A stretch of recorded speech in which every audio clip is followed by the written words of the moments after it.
पर हमने पिछली क्लास में देखा था कि कंपाउंड इंटरेस्ट कैसे निकालना है सिंपल इंटरेस्ट की मदद से।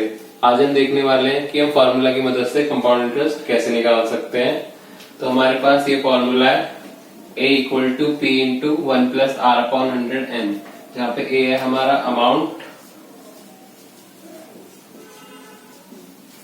p है हमारा प्रिंसिपल, r है हमारा रेट और n है हमारा कन्वर्जन पीरियड।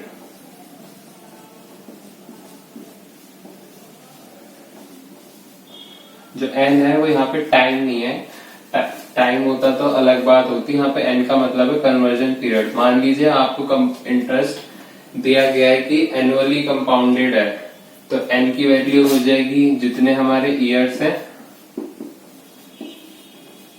मान लीजिए 2 ईयर्स है तो n हो गया 2, ऐसे 3 है तो 3 ईयर्स, 4 ईयर्स है तो 4 एंड सो ऑन चलता रहेगा।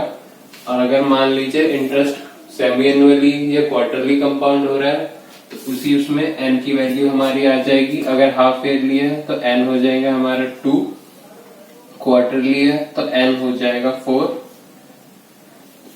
ठीक है, यहाँ पे ध्यान रखना है कि n टाइम नहीं है, कन्वर्जन पीरियड है, जो इस तरीके से निकलेगा।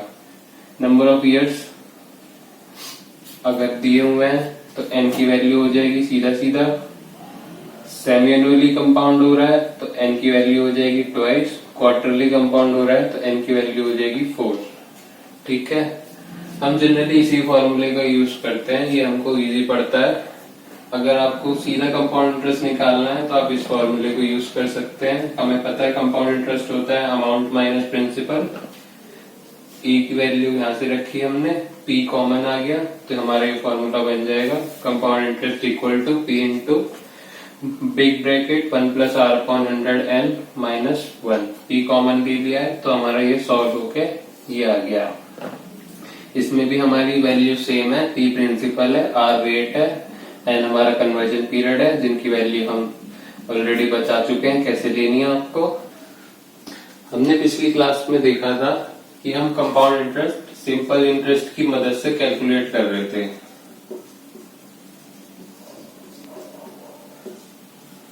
हम बार बार यूज कर रहे थे p into R into T, जहाँ पे हम टाइम ले रहे थे 1 ईयर और उसके बेसिस पे हमारा सिंपल इंटरेस्ट आ रहा था। फिर उसको हम अगले साल के अमाउंट में जोड़ के प्रिंसिपल ले रहे थे, फिर इसे सेकेंड ईयर का अलग से सिंपल इंटरेस्ट निकाल रहे थे। ऐसे ऐसे करके हम मान ली जितने भी ईयर्स का हमको दिया गया था उतने ईयर का कंपाउंड इंटरेस्ट निकाल ले रहे थे। ठीक है, पर अब हम फॉर्मूले का यूज कर रहे हैं तो जो हमारा फॉर्मूला है उसमें हम इस वाले फॉर्मूले का ज्यादा यूज करते हैं, ना कि कंपाउंड इंटरेस्ट वाले फॉर्मूले का डायरेक्ट यूज करते हुए, क्योंकि ये हमको इजी पड़ता है। इसमें हम फाइनल अमाउंट हमारा सीधा निकल जाता है, फिर अमाउंट में से हम प्रिंसिपल को माइनस कर देंगे तो हमारा कंपाउंड इंटरेस्ट निकल जाएगा। ये इजी इसलिए पड़ता है क्योंकि जो हमारा सीआई वाला फॉर्मूला है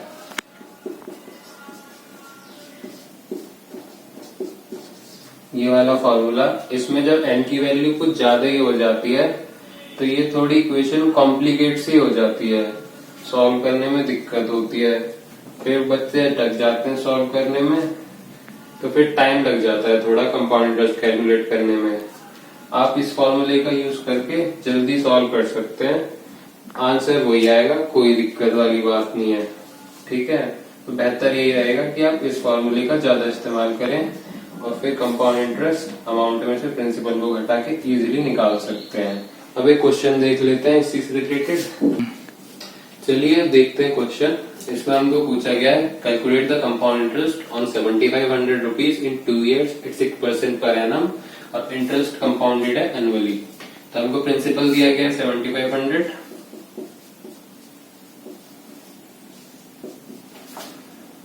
p दिया गया है 2 ईयर्स का, तो क्योंकि इंटरेस्ट कंपाउंडेड एनुअली है तो हमारी n की वैल्यू हो गई 2, रेट दिया गया है 6%, हमारा फॉर्मूला था अमाउंट होता है p into 1 plus R upon 100 की पावर n। सब्स्टिट्यूट कर देंगे वैल्यूज 7500 इंटू 1 प्लस 6/100 स्क्वायर हो जाएगा, तो n की वैल्यू 2 है। 7500 ये हो जाएगा 106/100 का स्क्वायर। तो जो हमारा अमाउंट है वो आ जाएगा ₹8427। अब हम CI निकाल सकते हैं। CI होगा हमारा अमाउंट माइनस प्रिंसिपल। अमाउंट हम कैलकुलेट किया है अभी, हमारा 8427 माइनस प्रिंसिपल 7500। जो हमारा कंपाउंड इंटरेस्ट है वो आ गया ₹927 का। चलिए अब कुछ जरूरी पॉइंट्स देख लेते हैं जो आपको कंपाउंड इंटरेस्ट के फॉर्मूले को यूज करके सॉल्व करने में हेल्प करेंगे। मान लीजिए आपको रेट एक बार में ना देके अलग अलग दिया गया है। मतलब फर्स्ट ईयर का 2% दे दिया, सेकेंड ईयर का 3% दे दिया, और सो ऑन। किसी भी साल का अलग अलग दे रखा है, तो हमारा फॉर्मूला हो जाएगा A into P 1 plus R1/100। हर एक साल का अलग अलग रेट यूज करके अलग अलग फैक्टर बनता रहेगा। ऐसे ही जितने भी साल का दे रखा है 1 प्लस RN/100 आपस में मल्टीप्लाई हो जाएंगे, हर एक साल का हर एक रेट से अलग अलग। ठीक है, कंपाउंड इंटरेस्ट से निकल ही जाएगा अमाउंट माइनस प्रिंसिपल, जो कि आप निकाल सकते हैं। अब देखते हैं, मान लीजिए आपको बताया भी गया था अगर ईयरली कंपाउंडेड है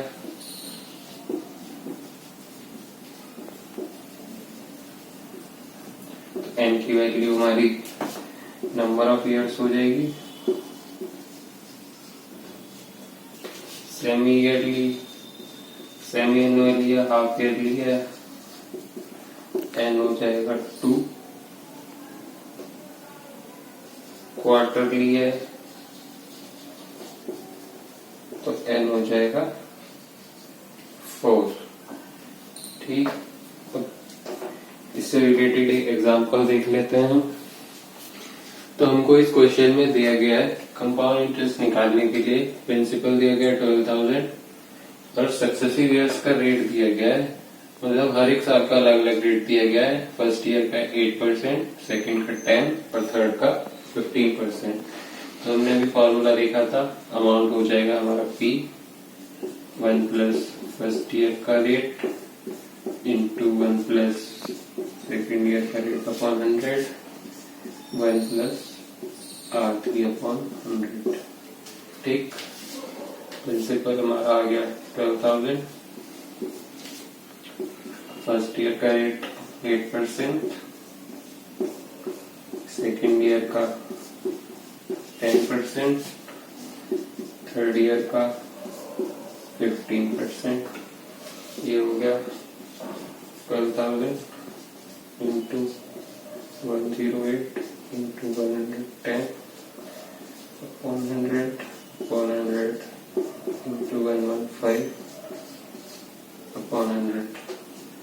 तो हमारा फाइनल अमाउंट आ जाएगा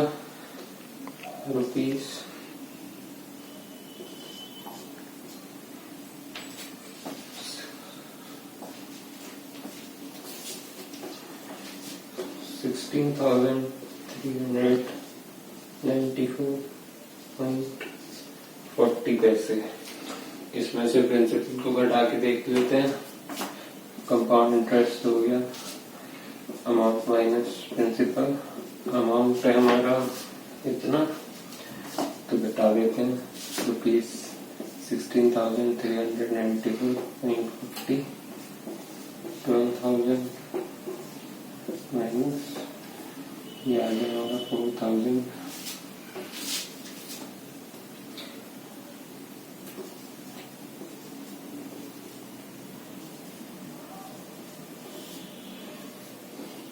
हमारा कंपाउंड इंटरेस्ट आ गया ₹4,394.40।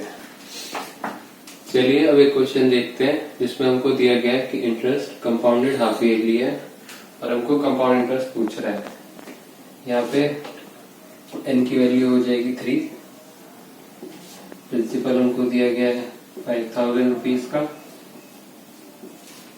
रेट हमारा दिया गया है 10%, पर क्योंकि हमारा इंटरेस्ट कंपाउंडेड हाफ ईयरली है तो r भी हाफ हो जाएगा, r हो गया हमारा 5%। यहाँ पे n की वैल्यू 3 आप निकाल सकते हैं, इसकी हो जाएगा हमारा नॉर्मल वे में बात करें तो 3/2 ईयर्स।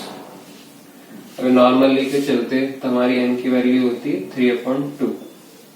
ठीक, तो यहाँ पे हमको दिया गया है कि इंटरेस्ट हाफ ईयरली लेके चलना है तो हम 2 से मल्टीप्लाई कर देंगे तो n की वैल्यू हो गई हमारी 3।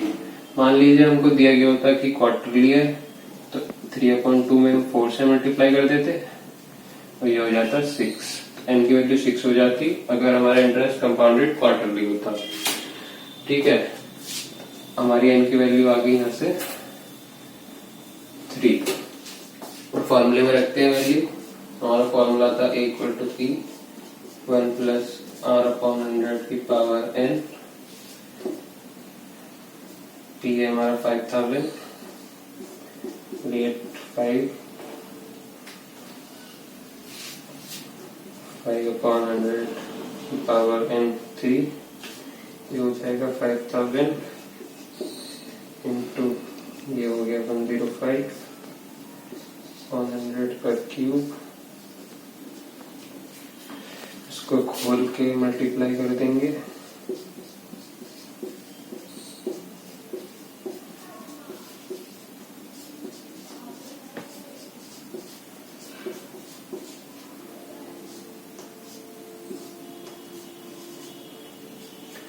इसको सॉल्व करने पे हमारा फाइनल आंसर आ जाएगा ₹5788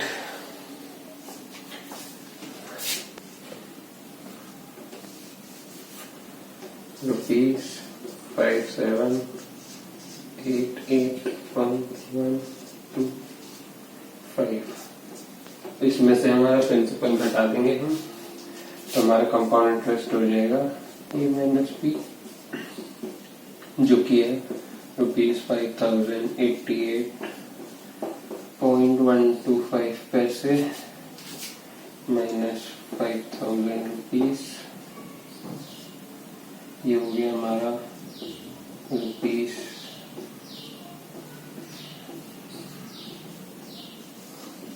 ₹788.125 पैसे। इतना हमारा कंपाउंड इंटरेस्ट आ गया। मान लीजिए आपको कन्वर्जन पीरियड कुछ ऐसा दिया हुआ है कि आप उसको कन्वर्ट नहीं कर पा रहे हैं, जैसे कि आपको मान लीजिए दिया गया है, टाइम दिया गया आपको 2 इयर्स 5 मंथ्स का इंटरेस्ट कैलकुलेट करना है। अब इंटरेस्ट कंपाउंडेड है एनुअल बेसिस पे, तो ये वाली वैल्यू तो हमारी n हो जाएगी, n = 2 हो जाएगा, और इस वाली वैल्यू को हम n में फिट नहीं कर सकते, तो इतने टाइम का हमको इंटरेस्ट अलग से निकालना पड़ेगा, जैसे कि हम नॉर्मली बिना फॉर्मूले के भी निकालते थे, पर यहाँ पे फॉर्मूले में ही निकाल लेंगे हम। इसमें हमारा फॉर्मूला कुछ इस तरह बन जाएगा, ये हो जाएगा हमारा P 1 + r/100 n, तो जो ये दिया गया ये आ गया 2 इंटू जो बचे हुए टाइम का है उसमें हम ये करेंगे कि जो हमारा रेट है वो इतने रेशियो से घट जाएगा, जैसे कि हम करके देखते थे कि मान लीजिए पर एनम का रेट हमारा 10% है, हाफ ईयरली के लिए हाफ हो जाता था और क्वार्टरली के लिए 1/4। यहाँ पे हमको टाइम दिया गया है 5 मंथ्स, तो इसी तरह इस 5 मंथ्स के लिए हमारा R हो जाएगा, मान लीजिए 10% दिया गया है, 5 मंथ्स के लिए हो जाएगा ये। ठीक है, तो यहाँ पे R हो जाएगा ये हमारा 5/12 में 100, n की वैल्यू 1, क्योंकि इतने महीने का हम अलग से निकाल रहे हैं। बस यहाँ पे फर्क ये पड़ेगा, ये ध्यान रखना है कि रेट किस तरीके से चेंज हो रहा है इतने टाइम के लिए जितने को हम कन्वर्ट नहीं कर पा रहे हैं। ठीक है, ये ध्यान रखने वाली चीज है। सवाल आप कर सकते हैं इससे रिलेटेड, बाकी कुछ नहीं है। बस ध्यान रखना है कि हम रेट इस तरीके से कम कर लेंगे। आपको 5 की जगह 7 दिया गया है तो यहाँ पे 7/12 हो जाएगा, या और कुछ भी दिया गया है तो 5 की जगह वो आ जाएगा नंबर 9, 8, 7, 6 कुछ भी। बस ध्यान रखना है आपको कि गलती ना कर बैठे आप। n की वैल्यू, ये n की वैल्यू आप इधर ना जोड़ दें, बस जितना n इतना है वो इधर रहेगा, और जो हमारा 5 मंथ्स हम कन्वर्ट नहीं कर पा रहे हैं वो सिर्फ रेट को चेंज करने के लिए यूज होगा, बाकी n 1 ही रहेगा चाहे कितना भी हो जाए। ठीक है, करते रहिए आप क्वेश्चन। कोई भी दिक्कत होती है आपको तो कमेंट सेक्शन में करके आप पूछ सकते हैं। बाकी मिलते हैं आपसे जल्दी अगली वीडियो के साथ।